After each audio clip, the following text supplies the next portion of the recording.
Oke, kita mulai. Bismillahirrahmanirrahim. Assalamualaikum warahmatullahi wabarakatuh. Waalaikumsalam warahmatullahi wabarakatuh. Waalaikumsalam warahmatullahi wabarakatuh. Baik, untuk pertemuan hari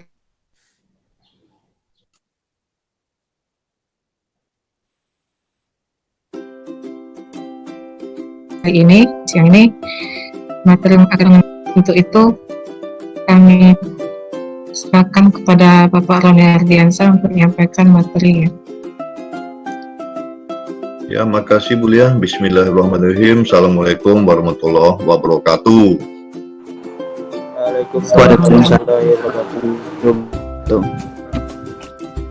Ya, kita masih ketemu lagi ya di mata kuliah teknologi struktur.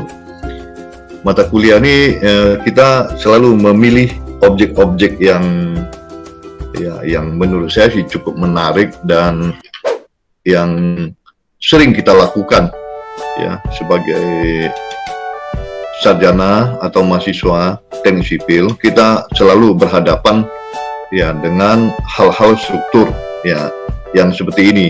Jadi untuk kali ini saya pilih masalah SPT, standar penetration test ya, prosedurnya seperti apa atau standar penetration test kita seperti apa. Jadi standar penetration test ini adalah salah satu ya uji tanah untuk mengetahui daya dukung tanah ya. Kalau di cara SPT ini mendapatkan nilai NSPT. Nanti kita akan melihat apa yang dimaksud dengan nilai N value SPT itu.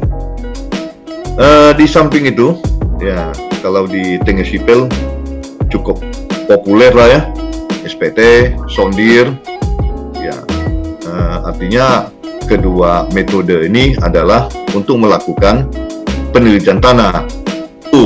Metodenya berbeda, ya metode berbeda, fungsinya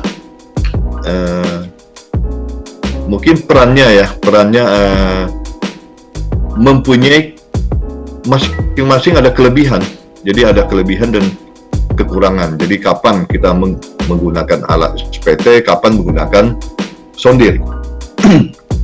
Mungkin sedikit saya jelaskan dulu masalah perbedaannya ya. Kalau SPT adalah alat uji dinamis. Dinamis artinya menjatuhkan hammer ya dengan ketinggian tertentu, dengan berat tertentu, kemudian mengadakan penetrasi. Ya, kalau di SPT ini kan 12 inci ya 30 cm. Nah, itulah dibaca nilai N value-nya. Sedangkan selama ini yang sering sekali kita jumpai adalah sondir atau CPT. Ya, sondir itu adalah alat yang statis ya. Beda dengan SPT. SPT dinamis ya. Kayak sondir dibaca per 20 cm ya, ditekan kemudian dibaca di manometer. Ya, mungkin kalau ditanya yang mana lebih akurat, saya akan mengatakan kalau akurasi sondir akan lebih tinggi karena bacaannya per 20 cm kemudian statik ya. Dengan cara statik ya, setiap 20 cm dibaca. Sedangkan NSPT ya kelihatannya tidak memungkinkan dibaca per 20 cm. Kalau pengeborannya cukup dalam, mekanismenya cukup ribet ya. Semua pengeborannya dicabut lagi, kemudian diganti dengan apa yang dikatakan split spoon, itu baru diuji SPT-nya. Tidak mungkin bor 20 cm dicabut, diuji SPT, bor lagi 20 cm. Nah, itu menyebabkan ribet sekali dan memakan waktu sangat lama dan akan memakan biaya sangat besar. Nah, tentu dengan bacaan per 2 meter ya, kalau kita akan kehilangan data-data ya di antara 2 meter. Kalau SPT bacanya 2 meter setiap 2 meter. Di SNI nanti kita akan melihat SNI-nya. SNI boleh antara 1,5 sampai 2 meter. Nah, bahkan untuk tanah yang homogen, misalnya rawa-rawa dia homogen, rata-rata sama aja, itu bisa setiap 4 meter dibaca, diuji SPT-nya itu. Nah, dan kita coba melihat ya, apa itu uji SPT itu. Ya.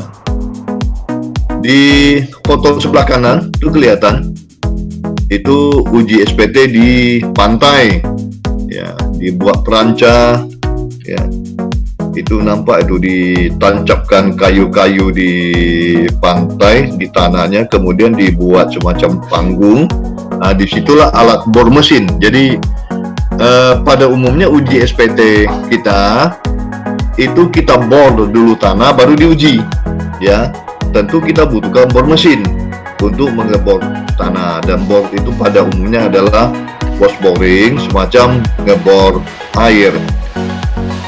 Dan uji SPT ini kalau dilakukan di darat ya lebih simpel dia, ya, langsung bisa letakkan di atas tanah, kemudian dilakukan pengeboran, kemudian diadakan pengujian yang kita katakan tadi 1,5 meter sampai 2 meter. Jadi apa itu standar penetration test atau SPT? Tidak diragukan lagi bahwa salah satu aspek terpenting dalam geoteknik adalah penyelidikan tanah yang baik dan benar. Salah satu uji di lapangan yang dapat dikatakan hampir selalu dilakukan dalam setiap penyelidikan tanah di Indonesia adalah uji penetrasi standar atau standar penetration test, atau umumnya kita kenal dengan nama SPT. Tidak saja di Indonesia, SPT yang dikembangkan sejak 1927 ini juga dipakai secara luas di seluruh dunia. Hal ini dikarenakan uji SPT ini menggunakan peralatan yang sederhana, mudah di pengoperasiannya, mudah pemeliharaannya, dan relatif murah. Tapi kalau dihitung murah ya, sondir lebih murah, ya, jauh lebih murah.